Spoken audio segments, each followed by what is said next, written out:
January 26, 1945, 2:20 p.m. The location is the Holtzwihr Woods, just outside the small village of Holtzwihr, France. The setting is a nightmare of midwinter warfare, a landscape of jagged, frozen mud, waist-deep snowdrifts, and air so cold it feels like breathing glass.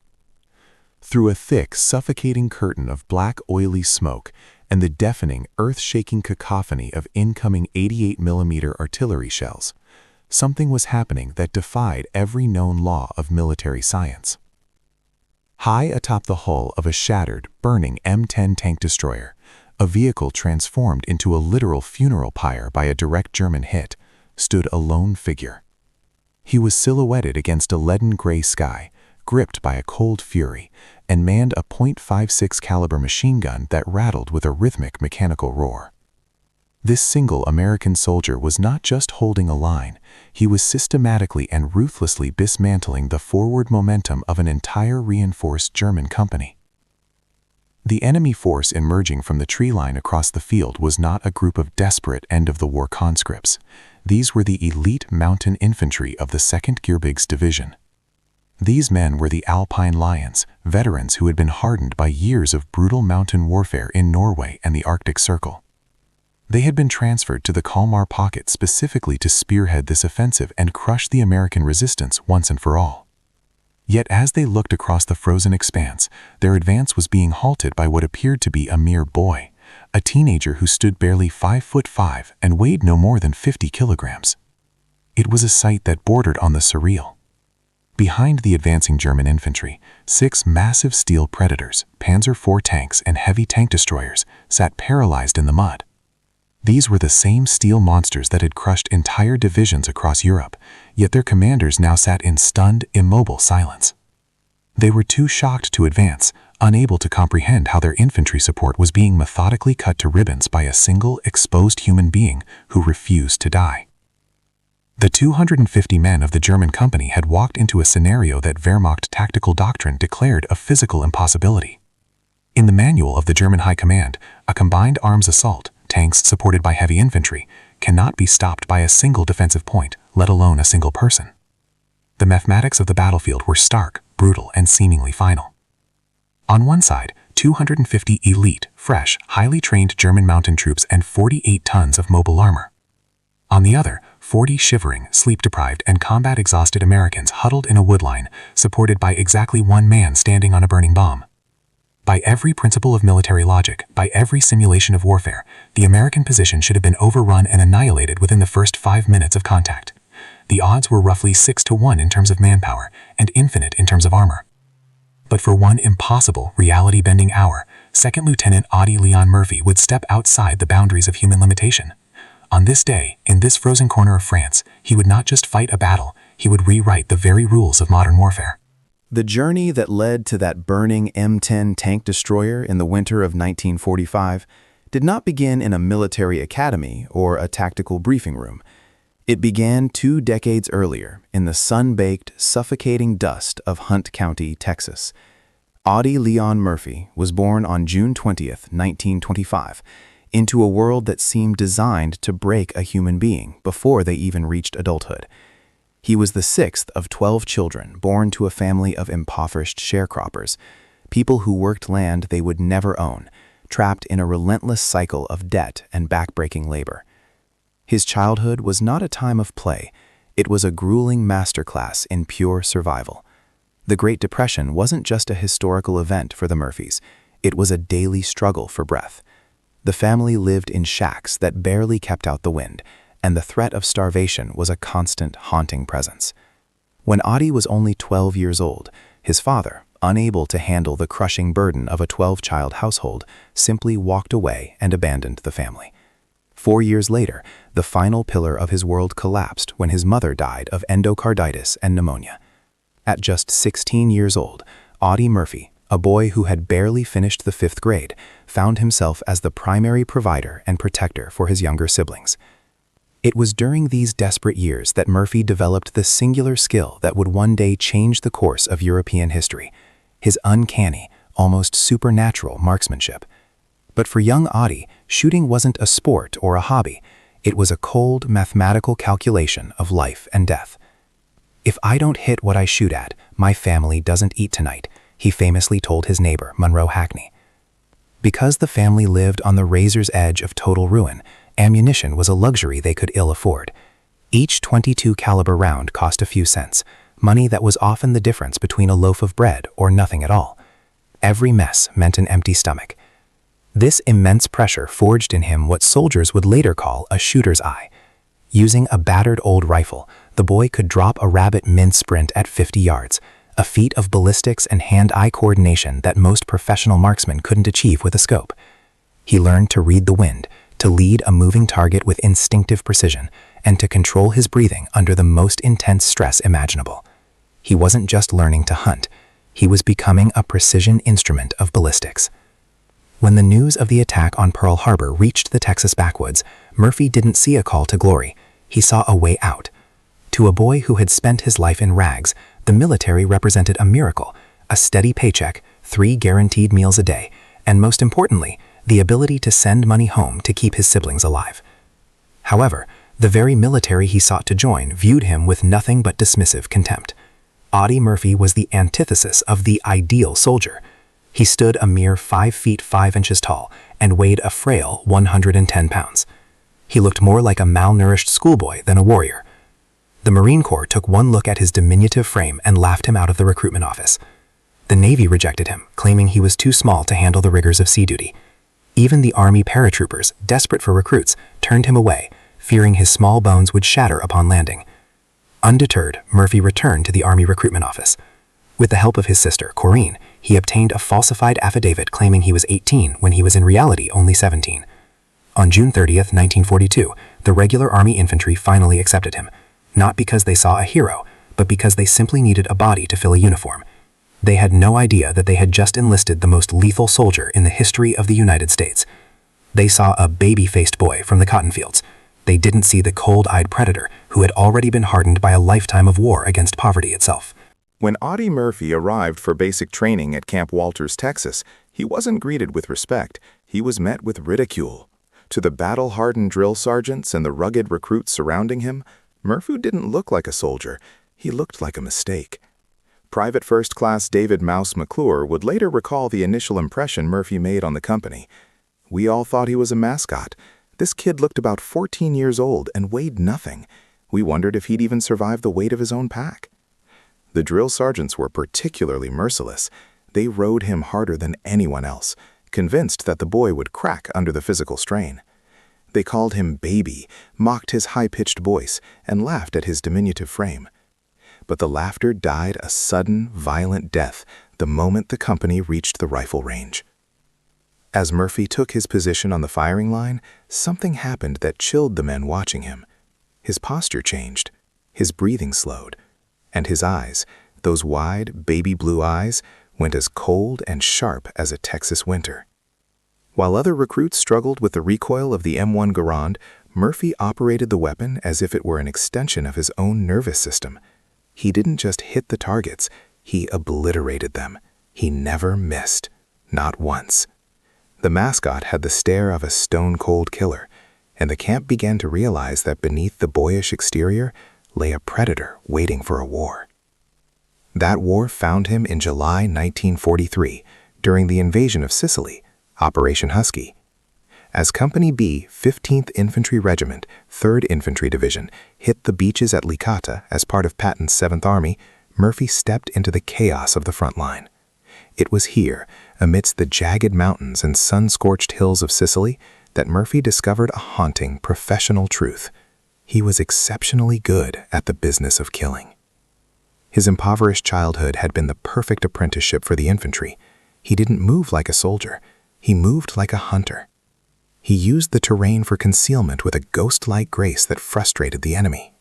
Near Palermo, when his unit found themselves pinned down by a concealed German machine gun nest, Private Murphy didn't wait for orders.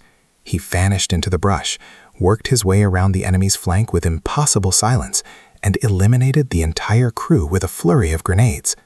Before the smoke had even cleared, he had turned their own machine gun on the retreating German forces. His commanding officer, Captain Paul Harris, was stunned, writing in his recommendation for the Bronze Star, This soldier displays a natural aptitude for combat that is extraordinary in one so young and inexperienced. But it was the Italian campaign that transformed the mascot into a living legend. The fighting moved into the treacherous terrain of the Volturno River in October 1943.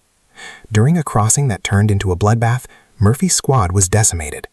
Finding himself alone, Murphy borrowed a sniper rifle.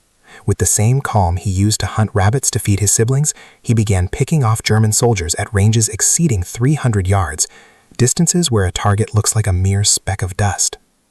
The way Murphy fought was what terrified his peers the most. It wasn't the screaming, adrenaline-fueled rage of a typical soldier. It was something far more surgical. Staff Sergeant William Poulsen described Murphy's combat methodology in words that would define his legacy. Murph didn't fight angry. That's what was truly terrifying about him.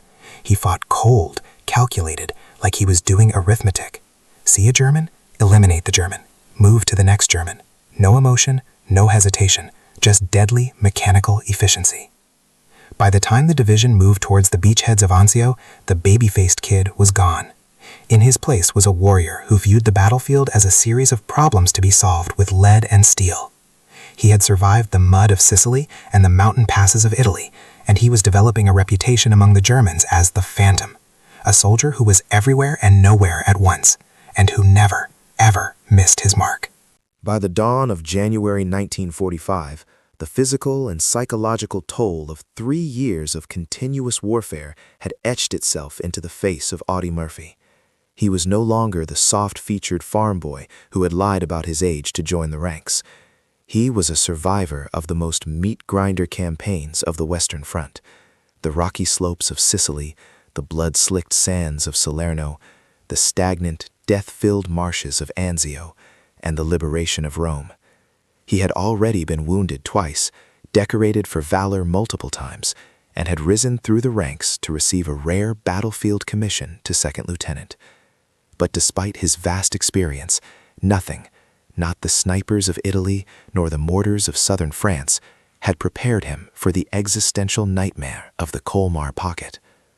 The Colmar Pocket was an 850-square-mile industrial and agricultural bridgehead held by the German 19th Army west of the Rhine River. For the Allies, it was a dangerous thorn in their side. For Adolf Hitler, it was a sacred piece of French soil that he ordered to be held at all costs. To ensure its defense, the Wehrmacht had poured its most disciplined remaining units into the sector, including the specialized mountain divisions and heavy panzer battalions. The terrain was a tactical horror, flat, open fields that offered zero cover, bordered by dense, dark forests like the Bois de Holtzwihr. For the men of Company B, 15th Infantry Regiment, the situation wasn't just dire, it was statistically terminal. In the 5 days of savage, grinding combat leading up to January 26th, the unit had been practically erased. They had entered the sector as a full-strength fighting force. Now, they were a ghost company. Of the original 187 men, a staggering 102 had been killed or wounded in less than a week. Every single officer in the company had been killed or evacuated, leaving only the 19-year-old Murphy in command. He was leading a remnant of just 40 effectives, men who were so physically and mentally broken they could barely hold their rifles. Murphy himself was a walking casualty. 2 days prior, a piece of jagged German shrapnel had torn into his leg, but he had refused medical evacuation, knowing that if he left, his men would have no leadership. He kept the wound hidden, limping through the knee-deep snow while his blood soaked into his frozen trousers. The environment was an enemy in its own right. The temperature had plummeted to well below freezing, and a biting razor-sharp wind cut through the standard-issue American overcoats as if they were made of paper. The ground was no longer earth. It was frozen like iron. Private Anthony Abramsky later described the futility of their defense. We were finished. Done. We tried all night to dig foxholes, but the picks just bounced off the dirt. It was like trying to dig into a slab of granite. When dawn came and we saw our positions strung out along the edge of the woods, with nothing but open, flat fields in front of us, we knew the truth. We weren't a defensive line. We were sitting ducks. They were trapped between a frozen forest and a German army that was preparing to launch a final, crushing blow. As the sun rose over the snow-covered moonscape of the French countryside on January 26th, the 40 survivors of Company B realized they were standing on the edge of their own graves. The stage was set for a massacre, and by all military logic, not a single American should have survived the afternoon. At approximately 2 p.m., the gray horizon of the Colmar Pocket shifted. Out of the distant tree line, a terrifying sight materialized. 250 German mountain infantrymen, draped in ghostly white snow camouflage, began their steady, disciplined advance across the frozen clearing. They moved with the confidence of hunters, flanked by the rhythmic, metallic clatter of 6 massive German tanks. Seeing the sheer scale of the onslaught, Audie Murphy made a split-second tactical calculation that defied every instinct of self-preservation. He turned to the 40 exhausted survivors of Company B and gave a stunning order: get back, fall back into the woods. He knew that if they stayed in their shallow, frozen scrapes, they would be slaughtered in minutes. But Murphy didn't follow them. Instead, he did something that his men watched in paralyzed disbelief. He turned toward the open field and ran directly toward a crippled M10 tank destroyer. The M10 was a death trap. Minutes earlier, it had been struck squarely by a German 88mm shell. Its rear was a roaring inferno, fueled by hundreds of gallons of gasoline and racks of highly volatile 3-inch ammunition. It was a ticking time bomb, settling into the mud as its internal structure melted. Black, oily smoke billowed from the hull, creating a pillar of fire that could be seen for miles. Ignoring the intense heat that could be felt from 30 feet away, Murphy scrambled up the burning hull. He seized the handles of the M2 Browning 50 caliber machine gun mounted on the turret. He was now a singular, tiny figure silhouetted against the leaded winter sky, standing atop a mountain of burning steel with absolutely no cover. Beneath his feet, the tank's fuel tanks were screaming under the pressure of the heat. To the advancing Germans, he was an impossible target, a lone madman challenging an entire army. Then he opened fire. For the next 60 minutes, that 50 caliber machine gun became the ultimate arbiter of the battlefield. The weapon roared at a rate of 550 rounds per minute, its massive half-inch bullets striking with over 13,000 foot-pounds of energy.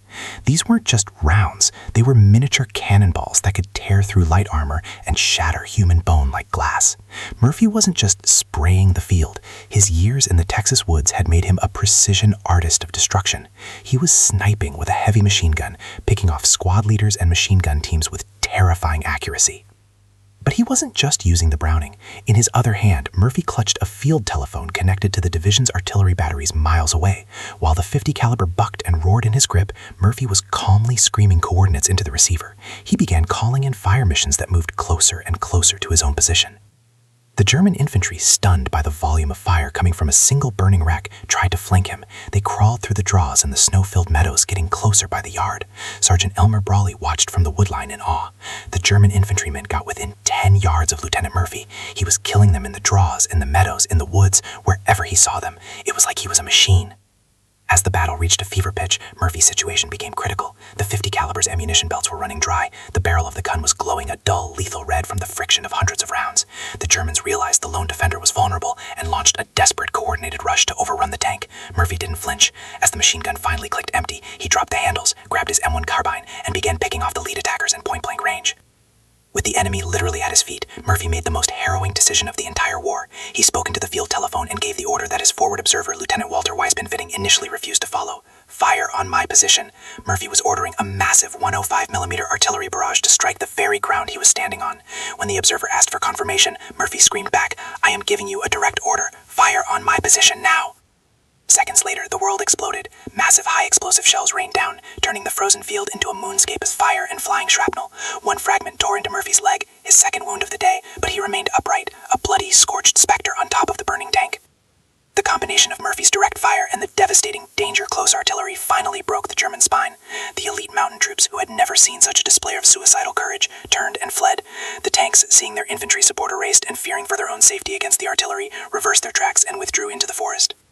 After 1 hour of continuous combat, the silence returned to the field, broken only by the crackle of the burning M10. Audie Murphy, bleeding and exhausted, climbed down from the tank. He walked back to his men, sat down, and simply asked if anyone was hurt. 10 minutes after he stepped off the hull, the tank destroyer finally exploded in a massive fireball that leveled the surrounding trees. he had held. The impossible mathematics of the German High Command had been defeated by a single man. In the vast, meticulous archives of the German Federal Archives, Bundesarchives, there is a gaping, haunting hole where the events of January 26, 1945 should be. When historians study great battles, they usually have the benefit of cross-referencing, comparing the accounts of both sides to find the objective truth. But in the case of Audie Murphy's stand at Holtzwihr, the historical record becomes strangely, almost chillingly, one-sided. The official war diary of the 2nd Mountain Division, Zweite Gebirgsdivision, for that day is a masterpiece of military brevity and avoidance. There are no frantic reports of a single American demigod on a burning tank. Instead, the entry reads with a cold, clinical detachment. Attack on American positions near Holtzwihr repulsed with heavy casualties.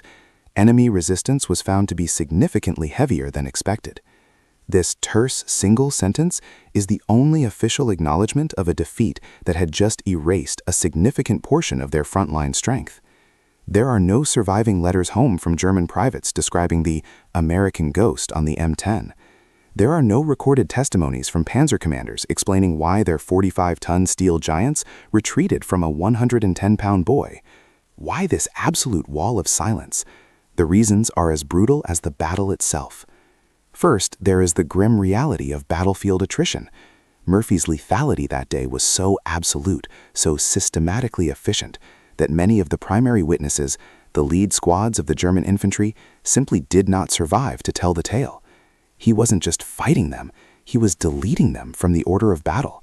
Of the 250 men who emerged from the woods, dozens were left dead or dying in the frozen mud, and many more were so severely wounded they were removed from the war entirely.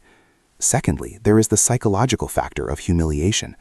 To the elite mountain troops, veterans of the brutal campaigns in Norway and Finland, their identity was built on being the toughest soldiers in the Wehrmacht. To document in writing that an entire reinforced company and 6 Kanks were stopped cold not by a division, but by one single exposed teenager was a tactical embarrassment that no officer wanted to attach his name to. It was a failure that defied the very core of National Socialist propaganda, which preached the inherent superiority of the Aryan warrior. Decades later, in 1965, a group of German military analysts published a study titled Verteidigung gegen Überlegenheit, Defense Against Superior Forces. They looked back at the engagement through the lens of cold, academic military science. They cited abstract concepts like tactical inflexibility, claiming the German commanders failed to adapt when their initial assault was blunted. They blamed a failure of combined arms coordination, arguing that the tanks and infantry didn't communicate effectively. But these academic excuses are merely a veil. They are attempts to explain away a miracle using the language of logic. The real tactical failure wasn't in their radios or their formations. It was in their inability to account for the unconquerable human spirit.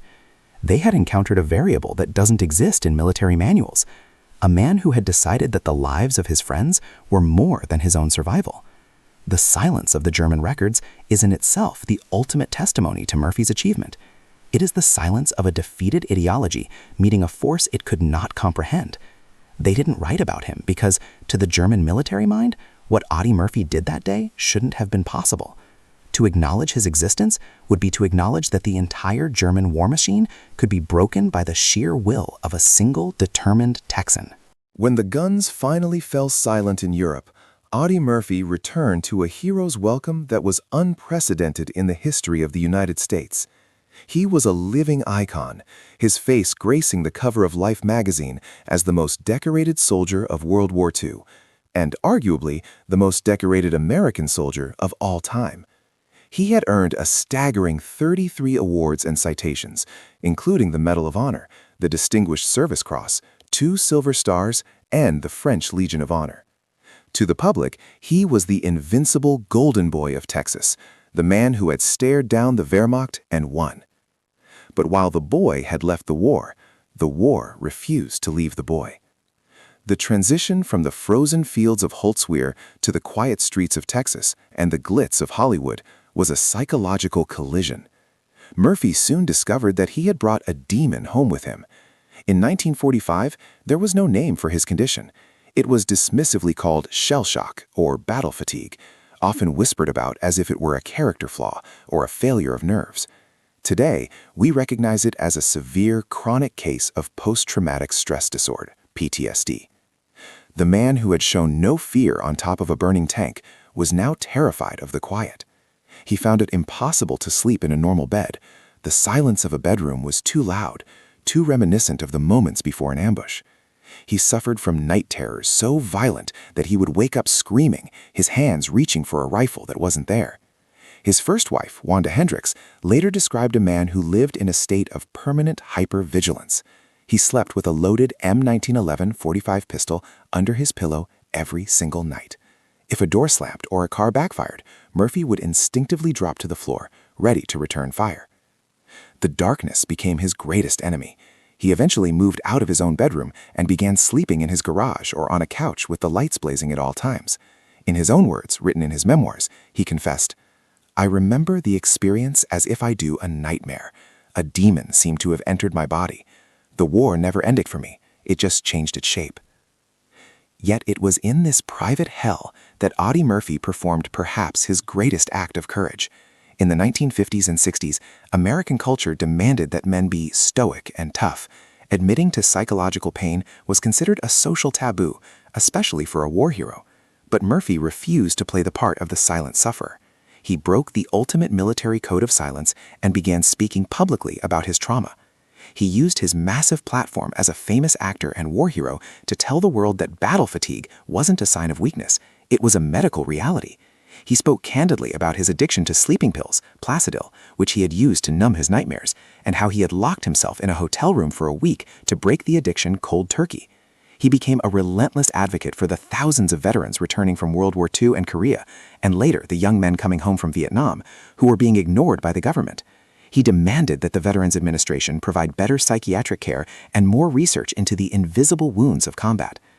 Murphy's crusade changed the way the military and the public viewed the psychological cost of war.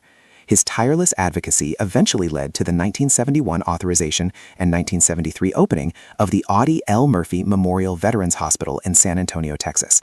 It stands today as a world-class facility specializing in the very trauma that Murphy spent his life trying to understand and heal. Audie Murphy may have stopped an army at Holtzwihr in 1 hour, but he spent the next 26 years of his life fighting a much harder war, a war for the dignity and mental health of every soldier who followed in his footsteps. He proved that true heroism isn't just about what you do in the heat of battle, it's about the courage to speak the truth when the world wants you to remain silent. The stand at Holtzwihr was far more than a mere footnote in the history of the European theater. It was a watershed moment that carried a profound moral weight. In the eyes of the Nazi high command, American soldiers were often dismissed as pampered, soft, and lacking the ideological steel of the Germanic warrior. But Audie Murphy shattered that myth forever. He proved that the boys of the American West, children of the Great Depression, shaped by the soul-crushing poverty of the Dust Bowl and the relentless hardship of the sharecropping fields, were as formidable as any elite formation in human history. They didn't fight for a twisted ideology. They fought for the man standing to their left and the man standing to their right. Today, the fields outside Holtzwihr have returned to a deceptive peace. The jagged shell craters have been filled by decades of sedimentation. The frozen mud has been replaced by rolling green pastures, and the black, oily smoke of the M10 has been washed away by 80 years of French rain. Yet, the land remembers. Every January 26th, as the winter wind howls across the Holtzwihr woods, a small but solemn group gathers at a stone memorial on the very spot where the tank once burned. French citizens, American veterans, and even the descendants of German soldiers stand in the cold to pay tribute to the 110-pound Texan who looked at the might of a collapsing empire and told them no further. Murphy's story remains the ultimate case study in the nature of courage. We often mistakenly believe that heroes are fearless, but Audie Murphy's life tells a different story. He was a man who lived in a state of near constant terror, not just of the enemy, but of the weight of the responsibility he carried for his men. He wasn't a hero because he lacked fear. He was a hero because he was absolutely terrified, physically wounded, and mentally exhausted. And he stayed anyway. He stood on that burning tank not because he wanted glory, but because his internal moral compass left him no other choice. His own explanation for his actions remained characteristically modest and heartbreakingly direct until the day he died. When asked by journalists and historians why he had performed such a suicidal act, he didn't speak of patriotism or tactical objectives. He simply said, "They were killing my friends. That's why I did it. I figured if one man could do the job, why risk the lives of the others? It's better for one man to take the chance than to lose the whole company." This is the eternal legacy of Audie Murphy. He represents the unconquerable human spirit, the idea that one person, regardless of their size, their background, or the impossible mathematics stacked against them, can change the course of history through sheer force of will. He was the boy who hunted rabbits to keep his family from starving, who became the man who stopped an army to keep his friends alive. In an era of drones, satellites, and precision-guided munitions, Murphy's stand reminds us that the heart of warfare, and the heart of humanity, is not found in the machines, but in the individual. His story is a permanent testament that courage has no physical requirement, that honor is found in sacrifice, and that a single person, in the right place at the right time with the right motivation, can indeed save the world. Audie Murphy died in a plane crash in 1971 at the age of 45, but as long as soldiers study the art of defense, and as long as the people of France walk the fields of Holtzwihr, the baby-faced assassin from Texas will never truly be gone. He remains the gold standard of the American soldier, a man of small stature, but a giant of history.